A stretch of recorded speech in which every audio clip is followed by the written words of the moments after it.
Good afternoon, everyone. Thank you for joining us for the June edition of Inside Immigration.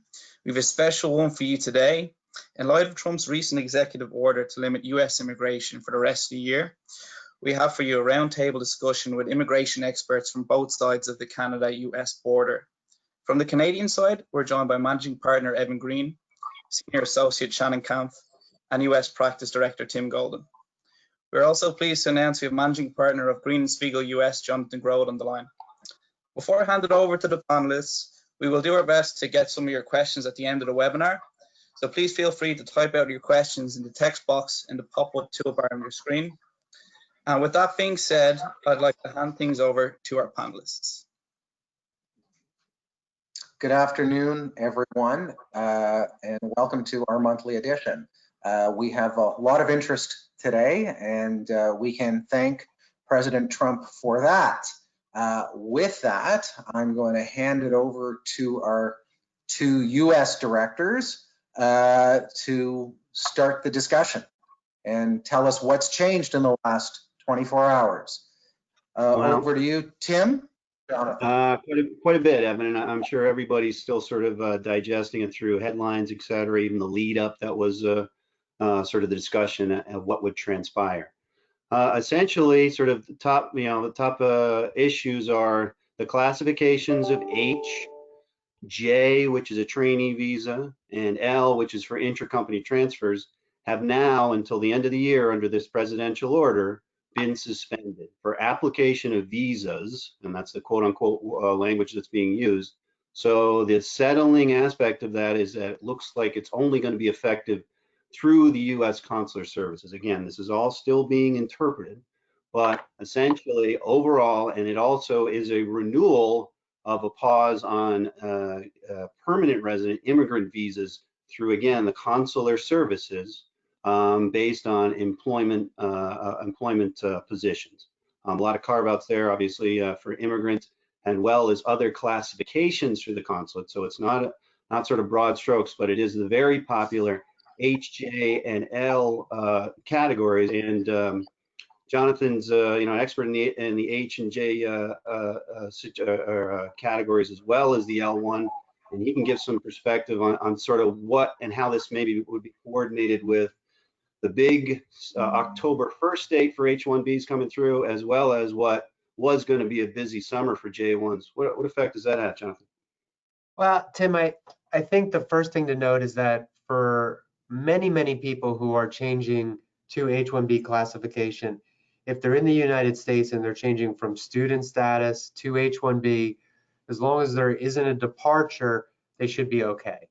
And in fact, those change of statuses are going through. We're still seeing internal cases being adjudicated. As you correctly pointed out, the real issue is going to be whether or not they're going to be able to get a visa in the future. And specifically those who are currently outside of the United States, they look like they're going to have no opportunity between now and the end of the year to actually process a visa stamp.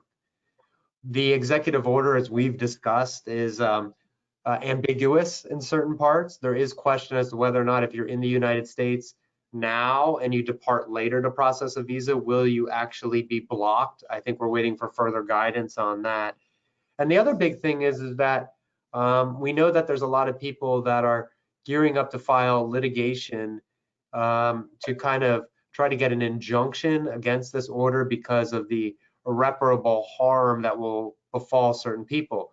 The executive order is so all-encompassing and the carve-outs are so ambiguous in the way they're presented, it's creating a lot of confusion.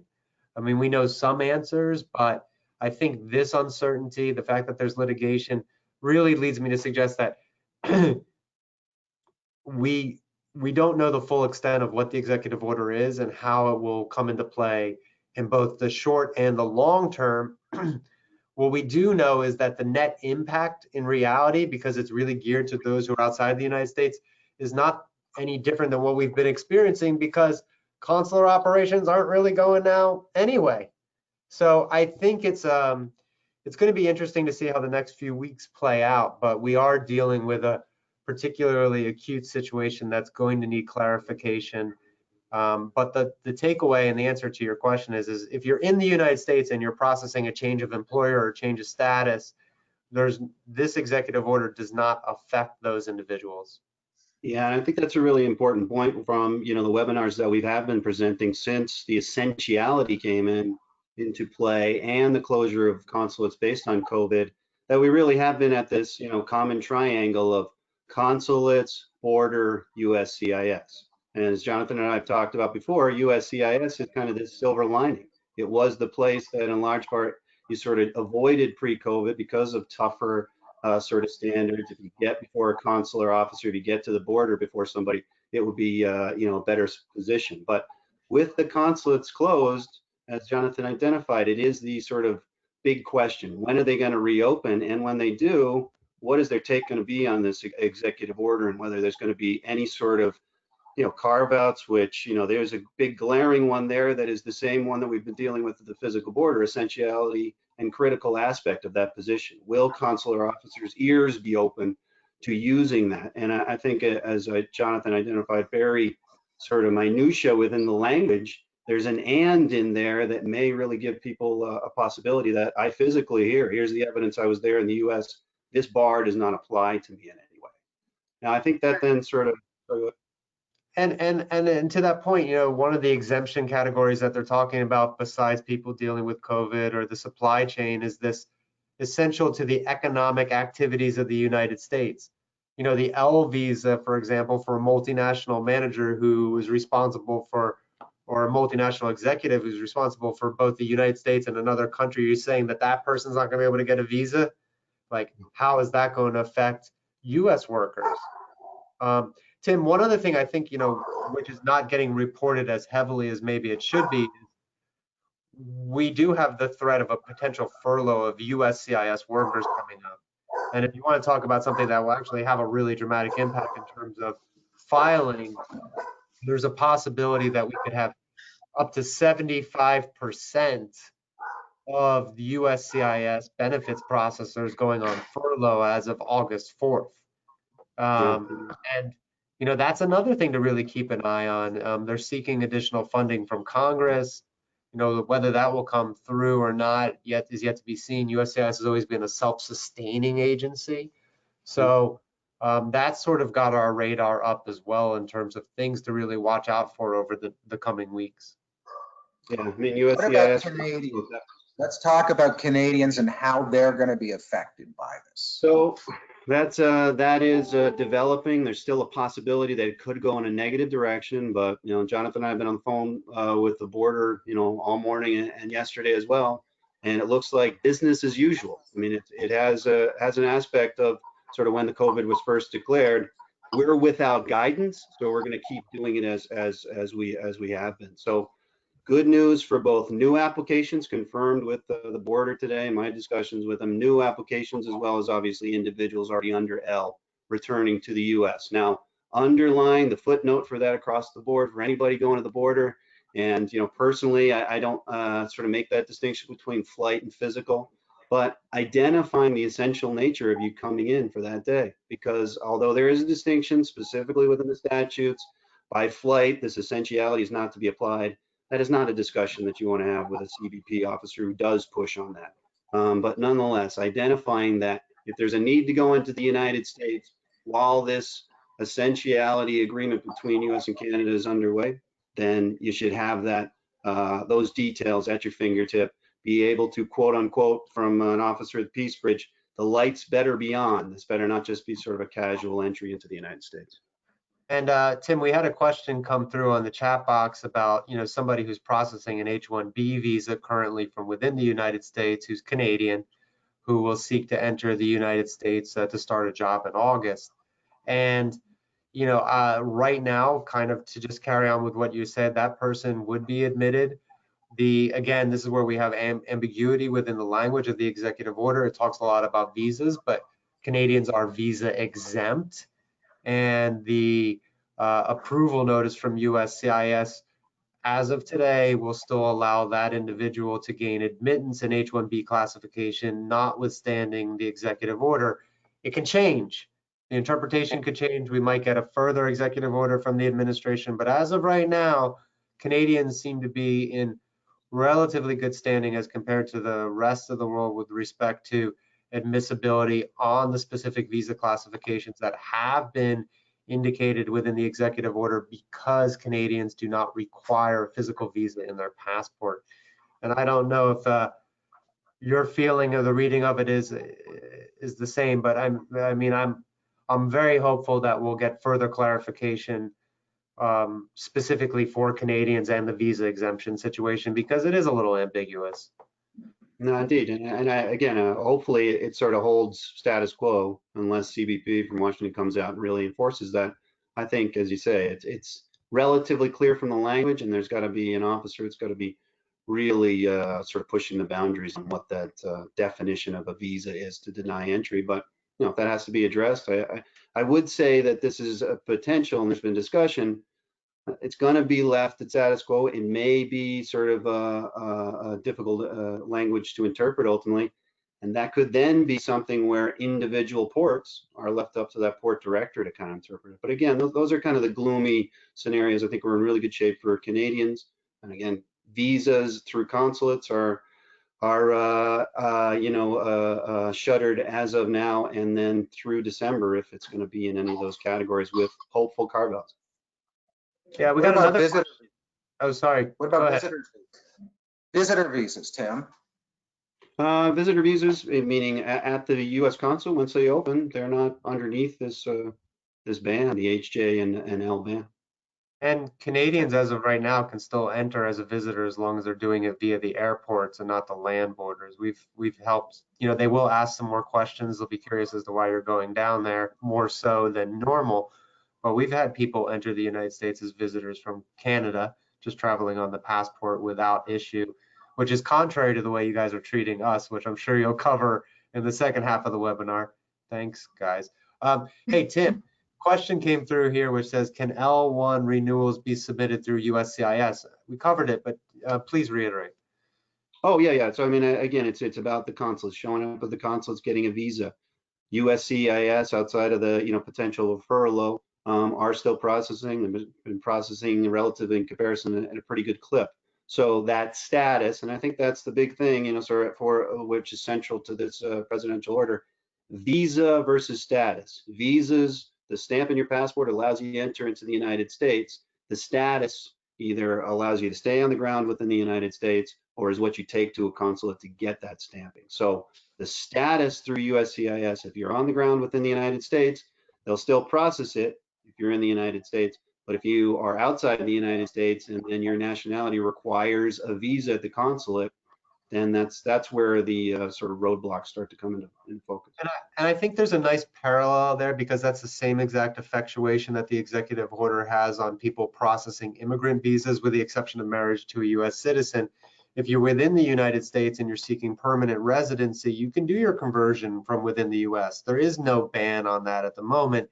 If you're setting up to get your green card from an embassy or consulate abroad, that's called an immigrant visa. So the ban, like similarly to what Tim was talking about with non-immigrant visas, we now see that with the immigrant visas.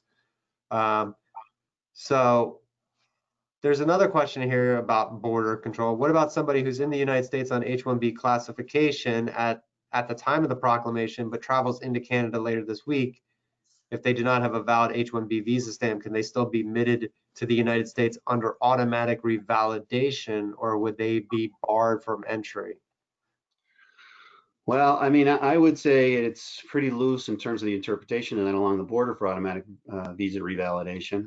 I would say that that's going to be a very tricky situation. I would talk to the port in advance potentially to see what that approach would be, but it's in there, and they were also, if we go back to that and within the presidential proclamation, they were actually within the United States. So that could be sort of, again, that's the live theater of being before an officer to make his determination, but sort of presenting those properly, saying I am re-entering on an automatic visa revalidation, which is a program, just so everybody understands, if you go within the contiguous areas to the United States and for less than 30 days and you do not have a valid visa, and it is included in that, you would be readmitted despite the fact that you don't have a valid visa. But that interpretation is up to an officer at the physical border. So it is vulnerable, I would say, in this time, but by the book, it's possible.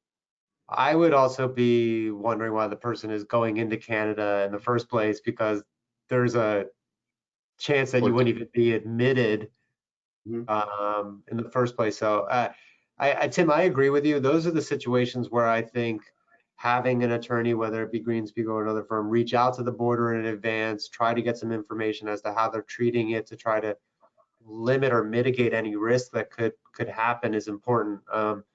You know, Canada is very strict right now when you're coming into the country, and it's interesting that we keep pushing this discussion, but there's a lot more restrictions on behavior when entering Canada than there is in the United States. So you have to deal with that as well. Well, and issuance of work permits has been pretty much curtailed other than the essentiality list over the last 3 months. So we're already there. Yeah. The automatic revalidation, I think, is something that you should treat very carefully. Before we turn over to the Canadian side of things, I do want to talk about some of the exemption categories that seem to be presented in the proclamation. The whole concept of supply chain within the foodstuffs industry, medical research that could tangentially be resolved or related to treatment of COVID-19. Tim, I mean, how do you think that a consular officer will approach it? Do you think it's going to be similar to a border officer where they're going to be making a case-by-case decision, or do you think there's going to be like specific guidance coming out? Well, I don't know. I mean, would they actually go to anything and sort of memorandum, anything like that? Obviously, it has not come out, and that's what we've been struggling with CBP. But I think it's great to sort of reflect on that platform, and that I think would be the only thing we really can build, particularly with no guidance. If we do have reopened consulates and we've got an emergency L, you've got to go to those discussions. You got to find those pieces within the presidential order that talk about essentiality. It's been that. It's about tying it to COVID. It's about tying it, at least with the sort of the border setups. How has COVID affected the U.S. operations? How is this individual going to solve those issues? And I would say that you can base the aspect of similarities between the relationship. There is a really sort of solidified protection for the decisions for those individuals at the border, as well as consular officers. And is there going to be pushback from somebody?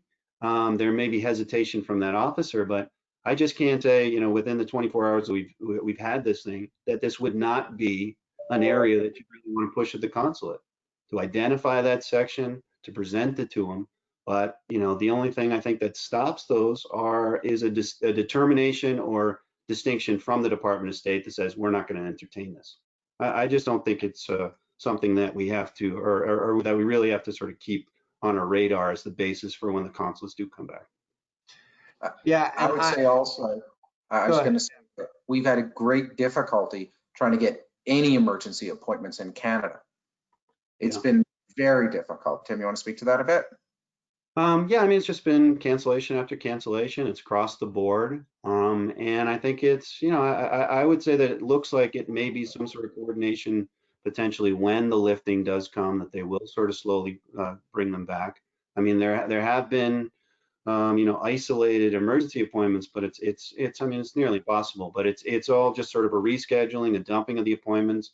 And we're right in the same position as we were in May, hoping that August is the restart, because July has been sort of across the board canceled. Yeah, and I think people have to remember also is that if people are in the U.S. and they want to book an appointment to come up to Canada, under the current quarantine rules, the consulate won't book them in the first 14 days because that would require them to break quarantine here, which is a criminal offense. So we've got that on top of everything. Yeah, and I think that's the consular staff kind of trying to figure out all those different things that are particular to Canada. Yeah. I will say that we're starting to see some things loosen up. We're getting people called for immigrant visas in other countries besides Canada. I mean, there is a little bit of discretion by country and the embassy and the conditions there. For example, we've gotten some appointments in Israel for immigrant visas. We've gotten some appointments called in Spain recently. So nothing on the non-immigrant side, but we are seeing some immigrant visa stuff shake loose. There was a question that came in through the chat about TN visas and being processed and changing from one employer to another. Obviously, you can do it internally, but as of today, and Tim and I both confirmed this, is that you can process a new TN. Again, it's a day-by-day kind of thing, so I wouldn't, take it as gospel. I would be a little bit cautious about proceeding, but I think if you have a TN visa, it's exempt from the executive order and should be processed. Yeah, I think you're doubly there. Yeah. Should, you want to go over the doing L's at the border? Yeah, so I mean, the L, I think this goes back a little bit to the idea of, is it going to be a situation where it's going to be sort of interpretations by particular border entries? Because we, about a year ago, got sideswiped with this interpretation that L's for extensions, Canadians who are resident within the United States would no longer be able to come back to the border.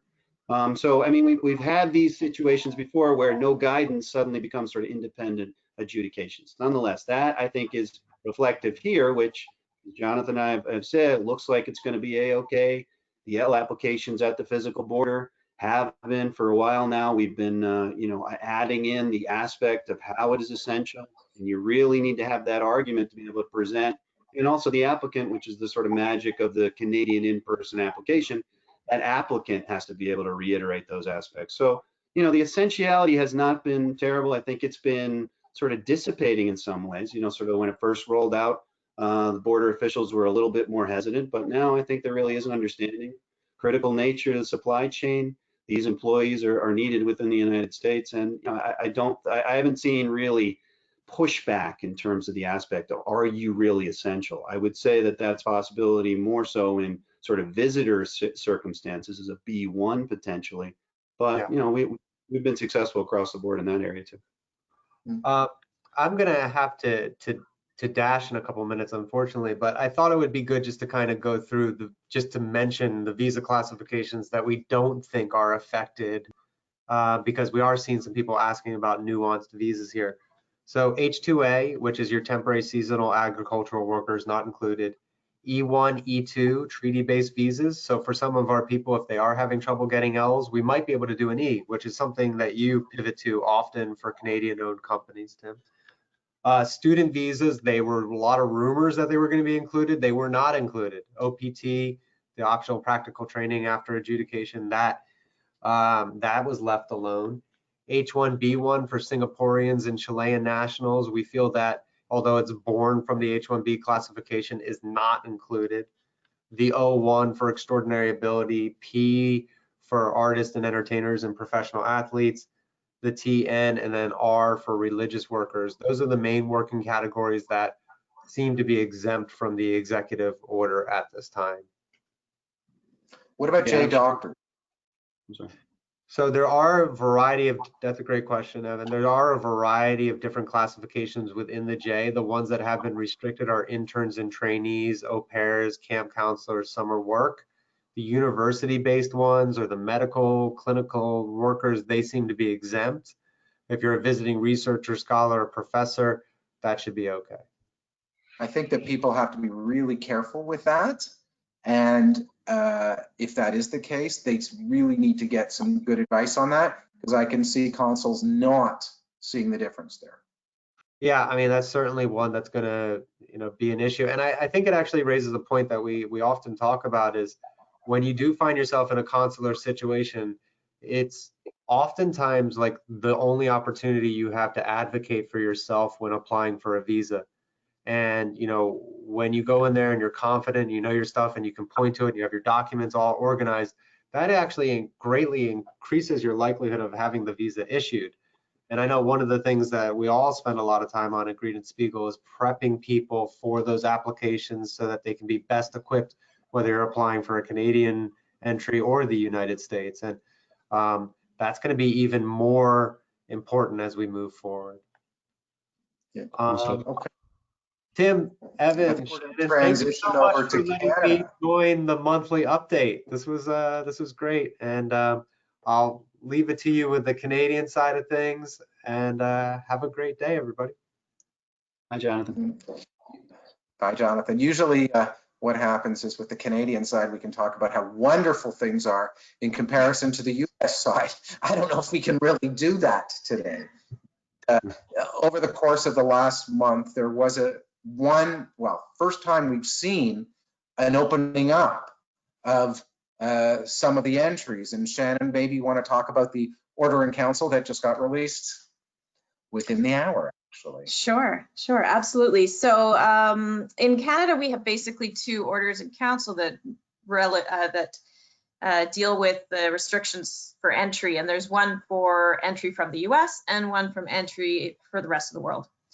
And they are different, and they have different expiration dates, etc. So they've been treated differently. The order in council relating to entry from the U.S. has just been extended for another month. So it's gone month by month. And so now we're at, I think this is the 4th. 20, oh yeah, that's right. It's the 4th month that it's been issued, I guess, yeah. So it expires July 21st. It just came out. I mean, it was, I guess, signed previously, but just got released very, very recently, probably today.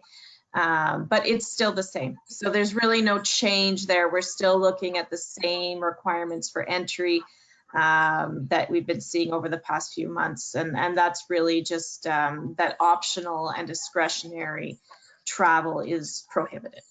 So no visitors. No visitors. And really have to demonstrate, why you're coming in and what you're doing. It's not an automatic. There's no real automatic entry for anyone, I would say, at this point in time. Some probably it's more clear that they can come in than others, but be prepared for pretty much anything at this point.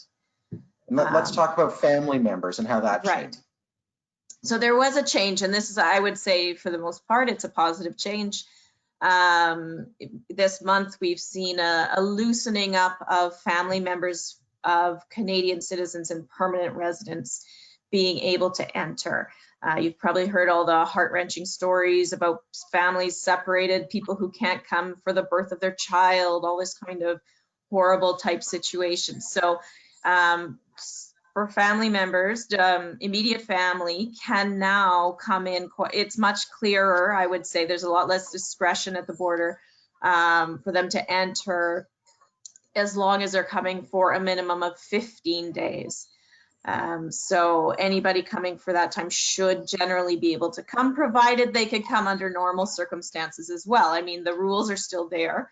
The underlying rules that are there, COVID or non-COVID, still apply. So of course you need to be able to normally be granted entry. And now if you're coming to join your family member for at least 15 days, you should be allowed entry. And if you're traveling with your family member, it will also include you, but it's the 15 Right. days. Mm-hmm. And you still have to quarantine. Quarantine is a big part of the Canadian entry rules. And whereas in the US, I mean, Tim, is there quarantine in the US? Sorry, mic was up. It's a state-by-state basis. There's a CDC guidance. That's about it. That's the extent of it in the United States. And wherever you land is where you sort of have to be familiar with the state-by-state regulations. Yeah.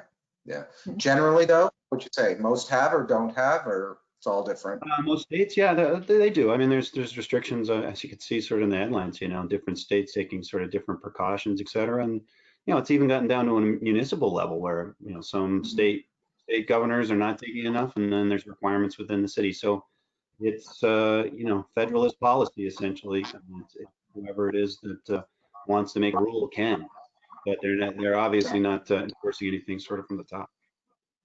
Yeah.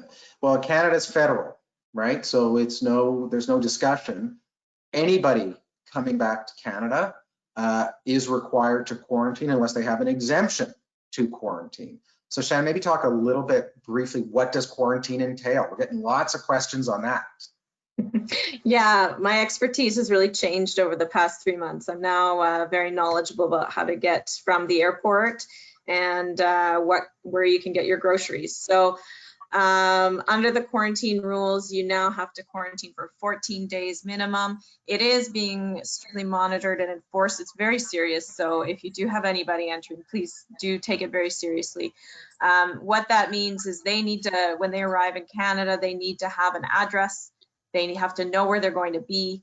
And it has to be somewhere where there are no vulnerable individuals. So if you're coming to stay with grandma or grandpa and they're, of a certain age, that could be a problem. You need to know how you're going to get your groceries without any contact for that 14-day period. You need to know how you're going to get to your final destination. Are you driving in your own car? Are you renting a car? How is this being done? You cannot take public transit, and the least contact with people, the better. And the other thing is also health insurance. Making sure you have the proper health insurance in case something does happen, in case you fall ill. You need to have that health insurance in place right from the start. And officers may be asking all these questions. They're taking information about where you're going to be. They're taking contact information. People are getting phone calls from public health. They're checking in. They can, send someone to, if they have any questions or, they're not sure, someone could show up at your door and make sure you're there. So it is being taken very seriously. Serious. Now, there are exemptions to quarantine. They're few and far between. There is some options here where you feel you qualify for an exemption in that you are essential and you're part of the food chain. You can apply in advance for a ruling to the fact that you don't have to quarantine. Now, what we've seen over the last little bit is we used to get an answer right away on those, usually within 48 hours. Now we're upwards of 2 weeks to get answers on the pre-approvals. But can you get something at the port of entry on that, Shannon? You can. I guess there's a greater risk because you don't know what's going to happen. We understand that at the airports, and there are really only 4 airports right now accepting international flights. So at the airports that are, which would be Toronto, Montreal, Calgary, and Vancouver, there are apparently public health officials on site that border officers can confer with and get the approval from them. So it comes from public health. It's not actually from the border services. And so they are able to confer with them, get that decision on the spot. At the land border crossings, we understand that they are able to call public health. So there's not someone on site, but they give them a call and they have a back and forth. I guess the risk is, especially if you're dealing at a land border service, is that you have a border services officer advocating on your behalf who may not be advocating in the manner that you would put forth your argument because they're on the phone talking to public health and giving probably their own opinion about whether it should be granted or not. So it's kind of a bit of an interesting scenario, and you never know. They may say no, and if you refuse to quarantine, then you get turned away.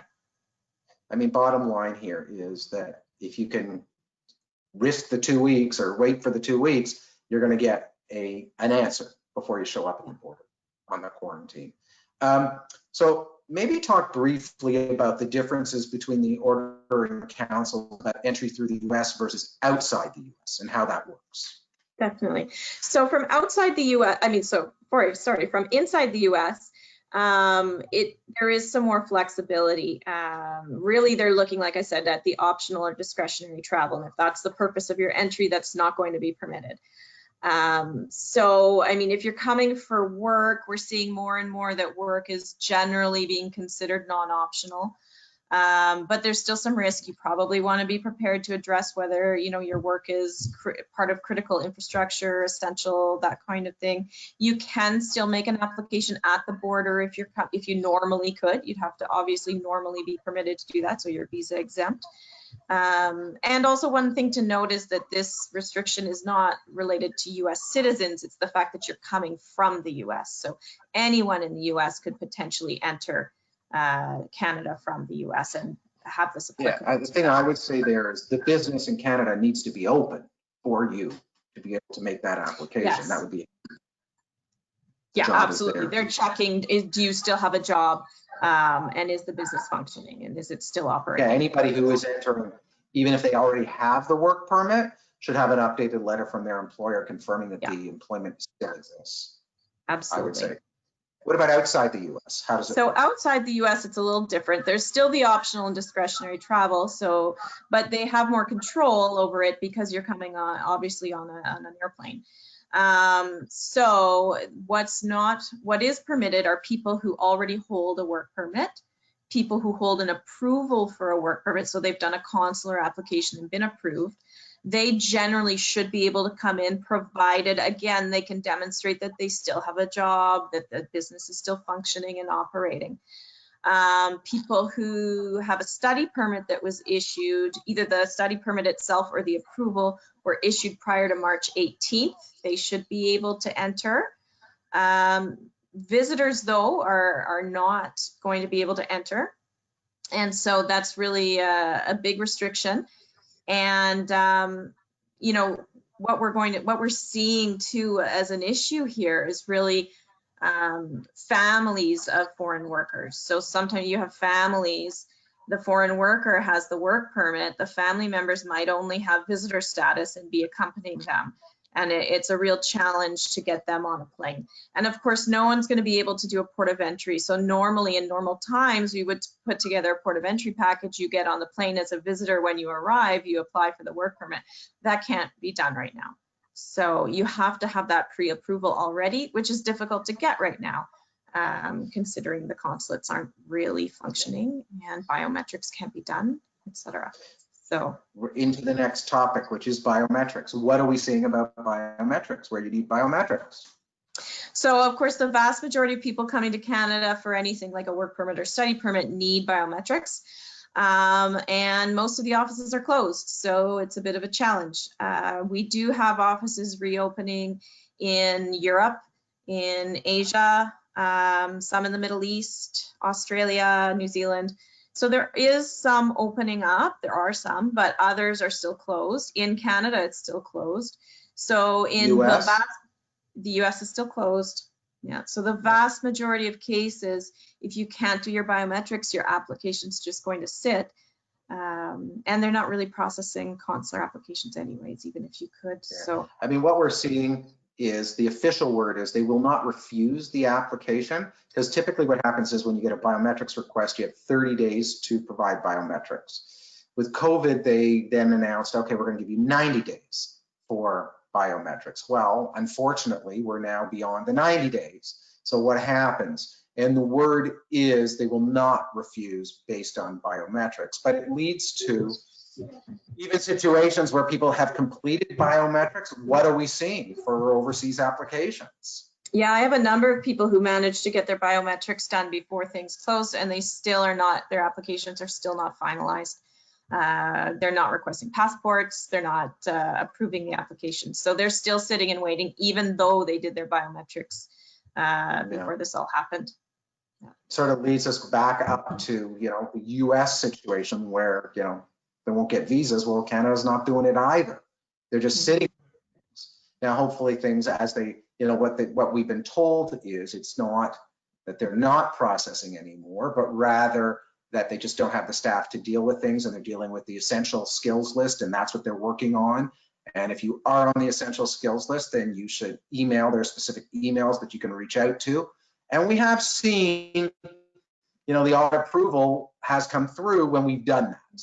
And, you know, the person is as part of the food supply chain, whatever the case may be. And we've reached out to the consulate abroad, and they have processed those applications, issued visas, and got them across. But very, very limited number of applications. It's a trickle. Not sitting, no doubt about that. And remember, even if you get the approval, you still have the quarantine when you come in.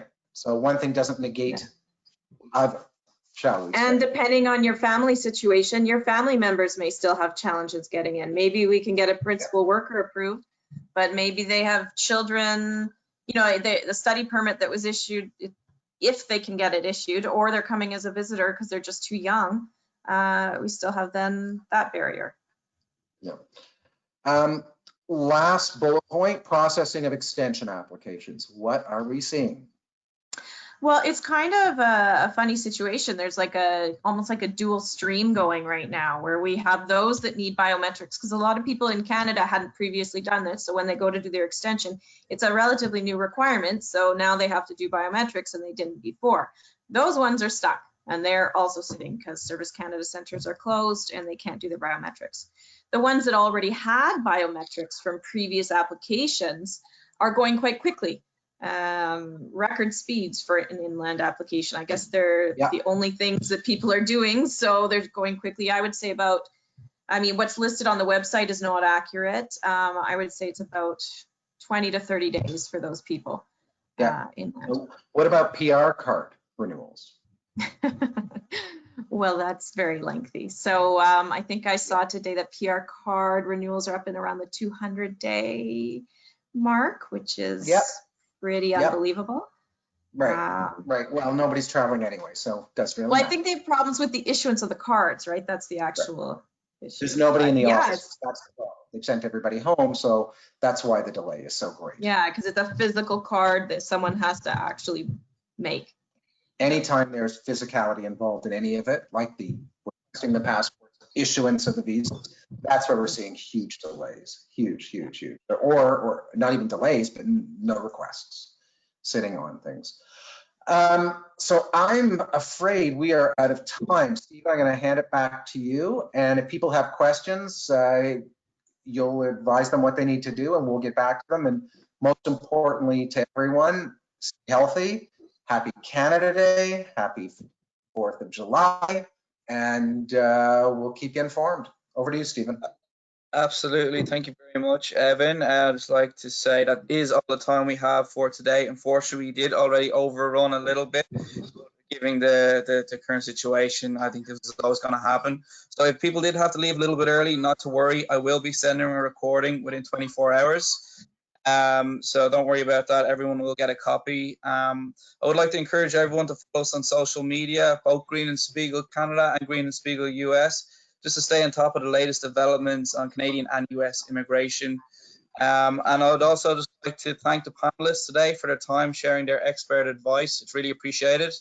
For anyone who does have any questions and they did not get answered today, you can reach out to us directly at info@gans.com, info@gans.com, and we will address your questions there. So thanks again, everybody, for tuning in. And until next time, stay safe.